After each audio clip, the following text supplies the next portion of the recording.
تو اس لیے میں کہہ رہا ہوں کہ کوئی دے رہے ہیں پرسنٹیج کے عنوان پر، شرعی ضابطے کے اعتبار سے نہیں ہے تو سود ہے، اور کئی ہم اس میں مبتلا ہو گئے ہیں۔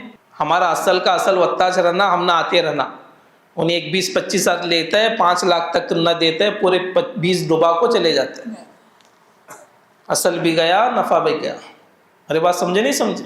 تو اس کے لیے خود بزنس کرتے ہیں تو کرو، نہیں کر سکتے تو اپنا سنبھال کے رکھو، کچھ اسے انویسٹ کرو اپنے بزنسوں میں، اور جو ہے محنت کرو۔ ورنہ آج ہمارا مزاج بنا گیا ہے کہ ناریل کا درخت لگاتے ہی دوسرے دن ناریلاں پینے ہونا کرتے ہیں۔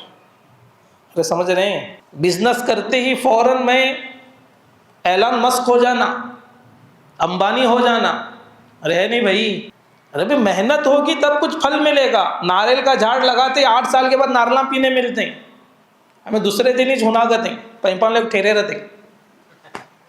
ارے بات سمجھ رہے نہیں سمجھ رہے؟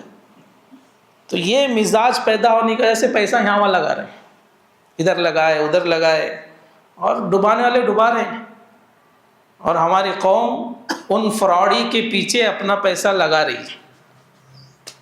ارے بھائی یہ دھوکہ دینے والے ہیں، تو اس کے لیے ہم اپنے آپ کو ان چیزوں سے بچائیں گے انشاءاللہ۔ اپنا مال صحیح جگہ لگائے، حلال جگہ لگائے، حرام سے اپنے آپ کو بچانے کی فکر کرے۔